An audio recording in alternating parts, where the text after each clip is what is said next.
Hello and good day, everybody. YouTube, we had quite a week last week on the CWC Season 8. We did have the second phase of the playoffs, and quite a few games have been played to figure out exactly who's going to remain in the tournament and who's going to leave us. As you can see on the screen over here, we do have the bracket. The 12 plus did need to fight against Ulysse. Ulysse snatched 2-0. Freitos de la Vega did win 2 times against Civ Australia, back-to-back games last Saturday.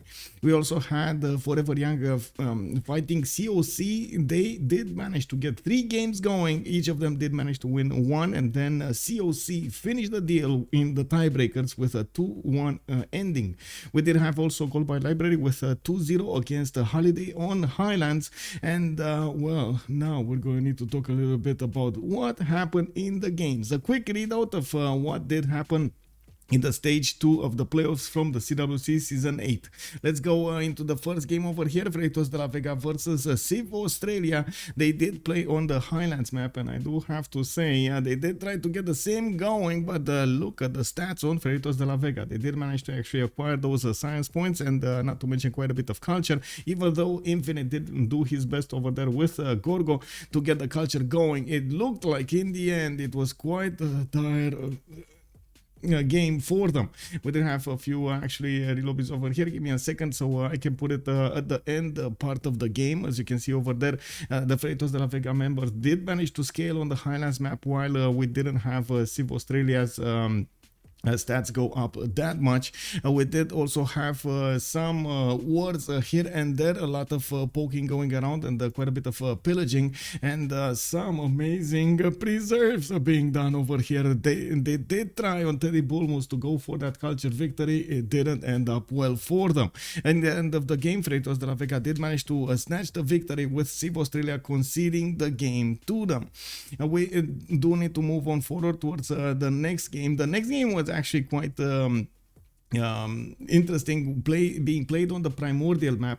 We did have a 2 versus 1 situation on the seas, if I remember correctly, with England, Elizabeth, sorry, not Elizabeth, yes, on Sprig, and then Victoria Age of Empire on Ulas. They did go on a 2 versus 1 versus Zelfer and started taking away a series at the Caravel timing, and not to mention bringing some of those frigates to actually help them with the walls and the units. In the meantime, Korea did manage to attack his opponent in the north, Scotland, but couldn't manage to breach the defenses even with those amazing Hawachas. Unfortunately, Ulas did manage to get a decent amount of science on him and did manage to withstand his opponent. Actually, wait a second, it was, I am mistaken over there, it wasn't Ulas fight, oh no, it was Ulas, it wasn't Sprig fighting over here, it was Tiritz with Ulas, Scotland and Age of Empire that did fight over here, but I do remember Sprig fighting somebody. Oh, I think that was the one member from Freitos that was actually on the chopping block over there, a toilet with Teddy Rough Rider did manage to punch through his series, and as you can see on the map over here, they were back to back. Only 3 series from Toilet. He did an all-in against his opponent and did manage to take over the city of Liverpool before the end of the game. It was too late though. It looks like Civ Australia couldn't manage to handle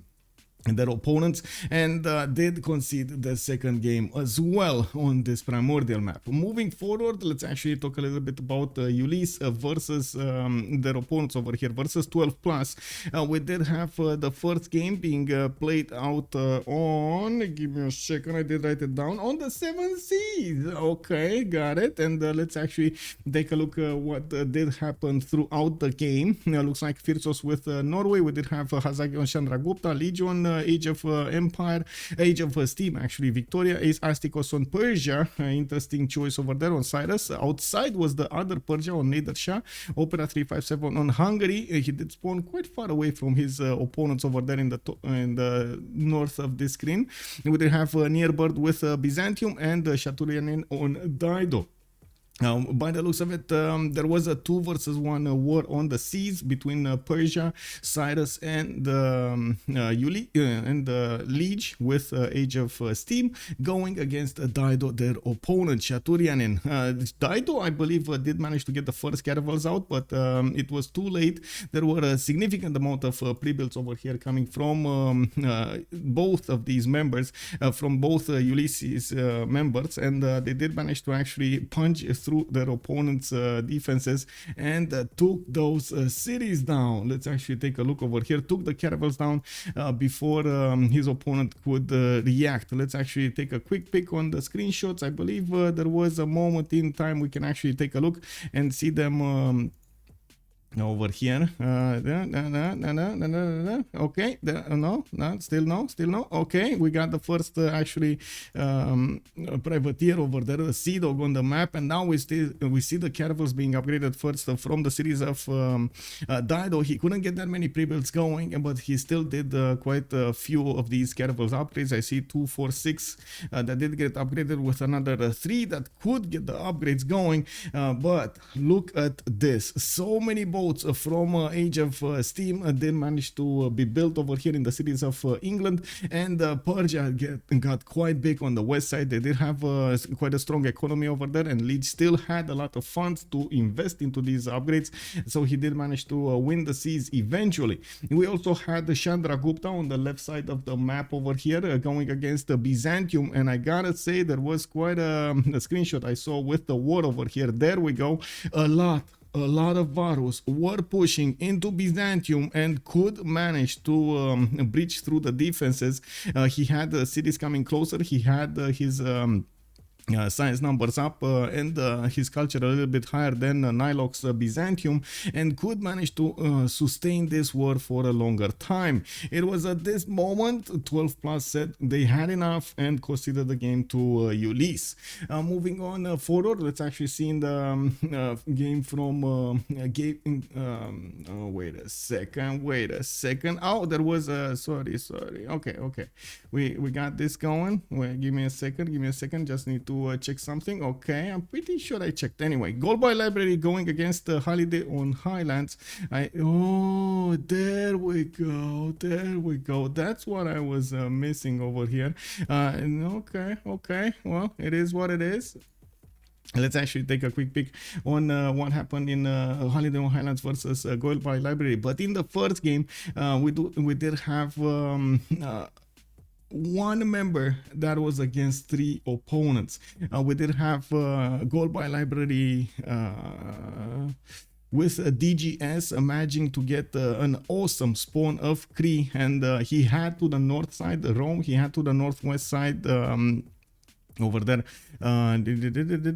FKDN with Catherine de Medici, the Black Queen, and on the west side he did have Mr. Toast, but his land was quite defensible. He had the mountain chains to actually help him get the locking of his area. He could plug the chokes quite easily with his units, not to mention his Okchitaus were numerous. He got 2 of them from huts, and he did manage to do quite a bit of pillaging and harassing on his opponents, especially on Rome. Didn't let him settle quite close to him. During the game, also Crete did manage to get from an early stage of the game over there Temenanki, and to the south he had some desert where he did have also Mount Roraima. He did manage to get the science and the faith with it, and not to mention next to it the little tile of desert did give him the pyramids. He did manage to get that extra builder charge on everything. Also, one of the big things that did happen during the game, an amazing attack coming up from Mapuche, who did manage to go through the cities of Spain, took out Seville and kept on going until his capital. He did an all into this and did manage to overwhelm his opponent's defenses. Biggest Gadius game over there got overwhelmed by the legend and himself. In the second game, we did have I did see this. Okay, there we go. I did see this. This is the one that we looked at, and there we go. This is the second. No. Oh, okay. Other games over there. We did have 12 plus with Ulysse in the second game, and this is the one that I actually should have had over here. I'm sorry about that. I guess I'm taking them a little bit off the beat of the series. Anyway, during the game over here, we did have a longer game with the map being played on highlands. The players did try to get their sim going. Simple Mouse did try to go for a culture victory with China. King Shi over there, you can see the 261 culture coming up from him. His opponents did go for more towards domination rather than anything else. Got some defense on Firsos when it comes to the culture, and did manage to get to tanks and helicopters a little bit faster than their opponents. With those technologies, with the amount of harassment they did, and unfortunately the lack of gold on their opponents, they did push that victory through, getting the second game out of the series. Ulysse versus 12 Plus finished with a 2-1. Going forward, we do need to see the game 2 of Holiday on Highlands and Gold by Library. This time we did have them playing on the 7 Seas.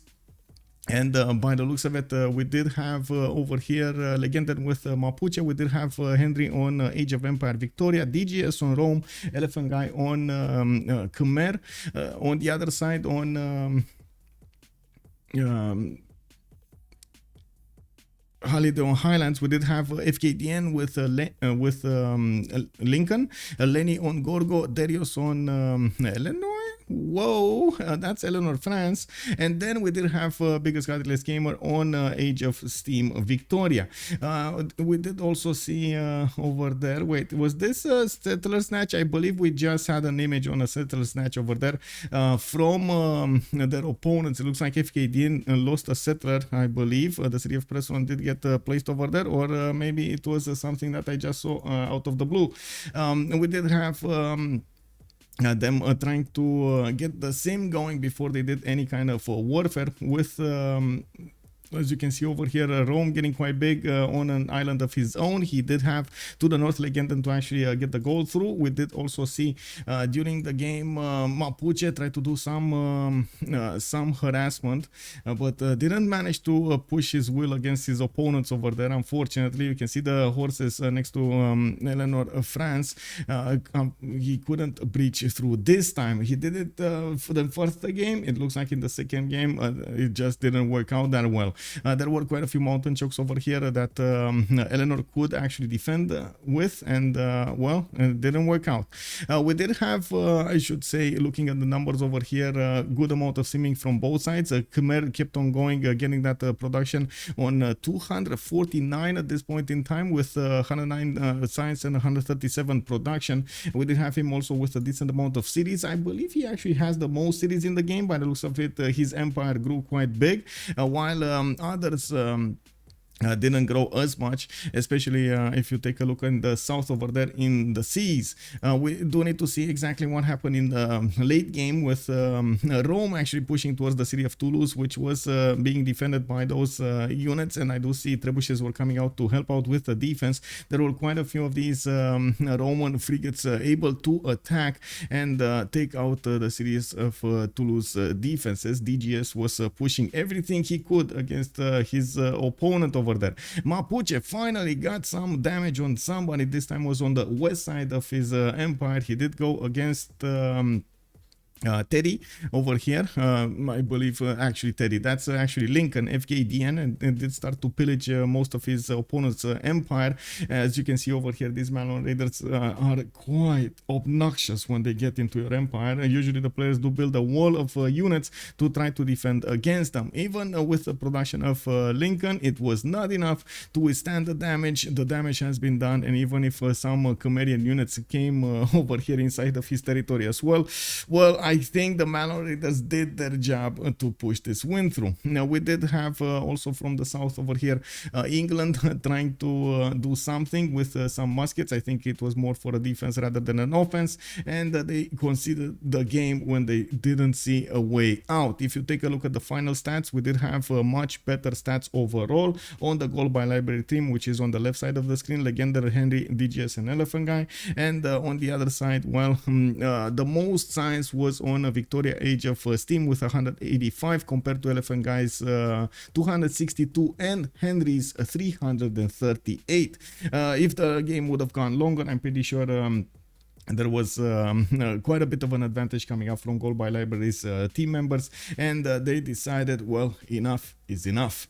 Let me actually take a quick peek over here. So we do have Goal by Library in the next series fighting 12 plus to see who's actually gonna go into the next phase, into the semi-finals. So we do know exactly who is gonna go into the finals over there. There's gonna be also a series that will take 2 weeks. Ulysse will fight Fritos de la Vega in the upper brackets, and we're gonna need to see who's gonna get into the finals from the upper brackets, while they're gonna need to wait a little bit for the lower bracket to catch up to that moment in time.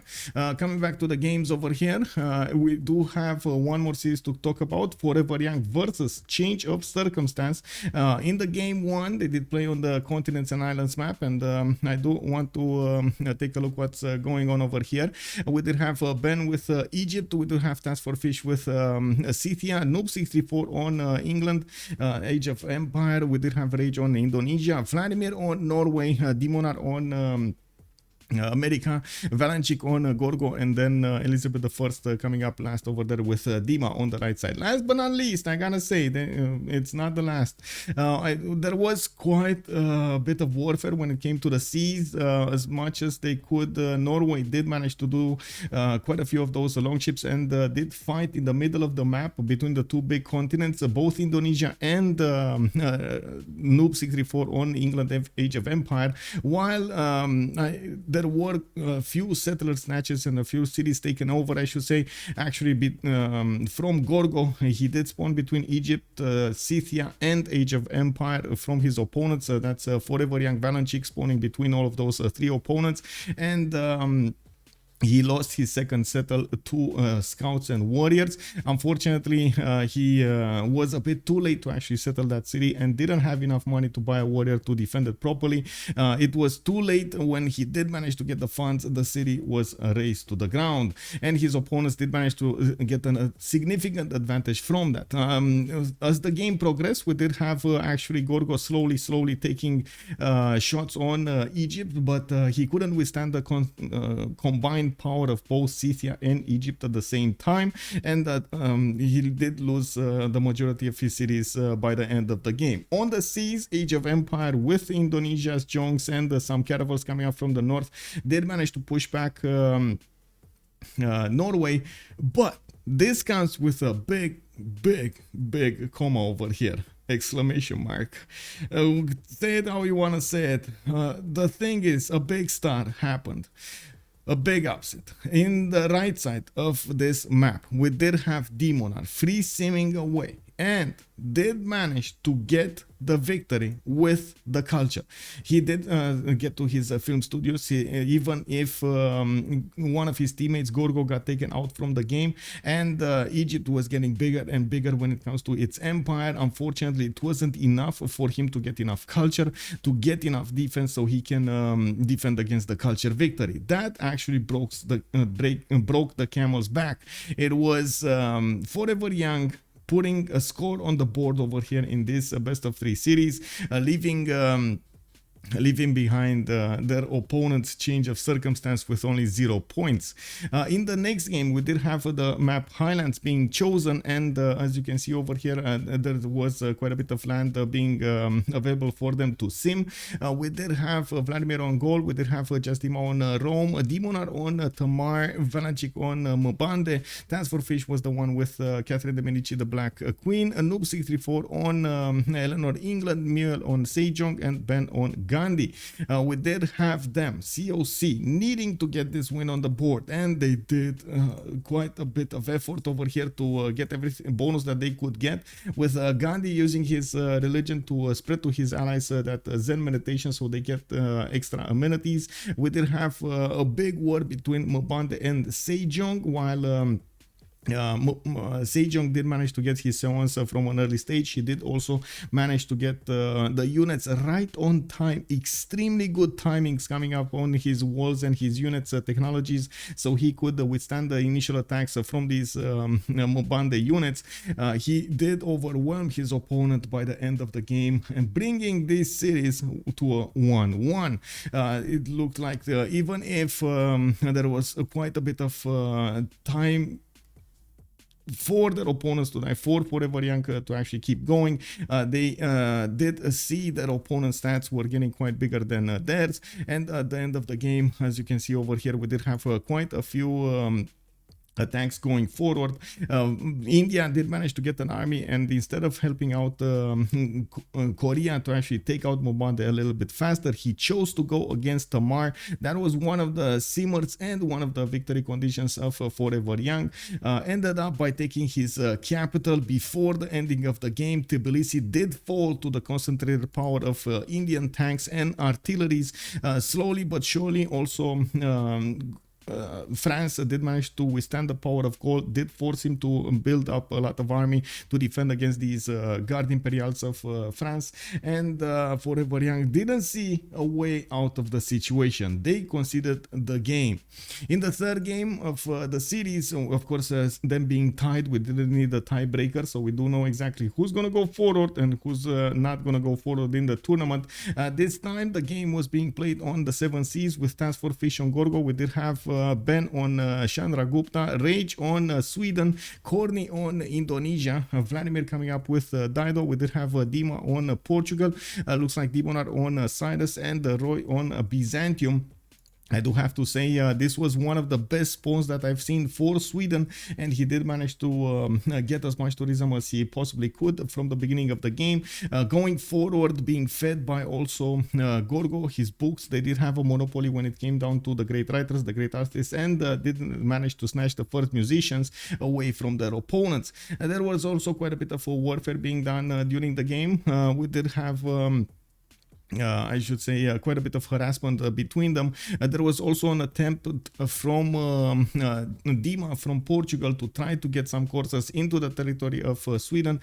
He did have a passageway on the water, and he did also try to put 2 cities on the eastern coast of his empire, so he could try to build up some nows and take out the coastal cities of Sweden. Very good scouting coming up from both Sweden and Gorgo, Task for Fish to the north of him. They did manage to preemptively build a decent amount of units, caravels and frigates at the same time, so they could withstand that initial damage of the nows. Did manage to also get them in sufficiently big enough numbers to take out the cities that were being placed on their coast on the east side of the Portuguese Empire. Even if Dido did manage to get quite big, he was in a safe position and did get the goal for his teammates. There was a congress that actually stopped him from building up his production with shipyards. No shipyards, no buildings can be created in the harbors. Resolution did pass, and that slowed him down considerably. At the end of the game, we did have not that big of a difference between their stats over here, and Dimonar did try his best to stop this culture victory from happening. Did get Rapa Nui and build a lot of moas throughout his territory, giving up on the extra production that he had on the tiles for the extra culture that he could get for the defensive for the culture, defensive culture. But unfortunately, Ben happened for him, and we did have helicopter armies coming up from Ben, starting to pillage the lands of Persia. And we did have also Sweden starting to get to his musicians, to his broadcast centers, and started theming everything in his empire. So of course he got extra tourism from that. Opening up both computers and environmentalism at the end of the game gave him the extra boost he needed to get very close to the golden age, to the culture win. And Forever Young, I gotta say, didn't give up until the last moments. They saw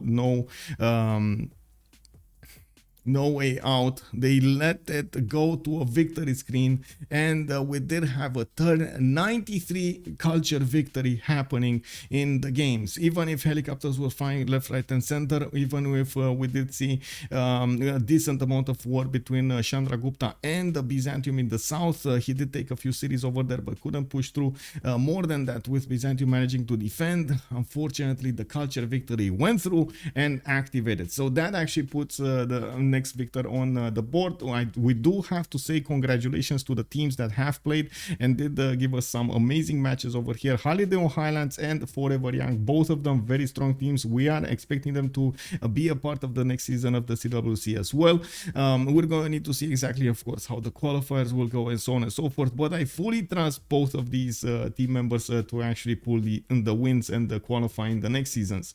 Now on the top rounds over there, we did have the losers actually going into the lower bracket, and they're going to need to fight the winners of the previous of this stage of stage 2 in the stage 3, with Civ Australia fighting against COC against Change of Circumstance. Next, we do have a 12 plus fighting against the Goldbine Library in this phase, while of course in the upper bracket we did say earlier Ulysse will fight Kratos de la Vega. I do have to say, if you want to follow, of course, the CWC, you can easily take a look at Civ6worldcup.com. We do have all of the information of you given to you as soon as we get it from the teams. There usually is a scheduling for the weeks, and we do give them quite a bit of freedom to actually schedule their games according to their time zone, since we do have players from all around the world fighting in these games. So from Australia to America, going through Europe, we do have players spanning all the globe. I do also want to thank everybody, and if you like this video, please throw it a thumbs up over there. I hope to see you also on the live stream on twitch.tv/OnSpotTV, and don't forget to hit that subscribe button to receive the notifications immediately after I put the videos up. See you next time. Bye bye bye.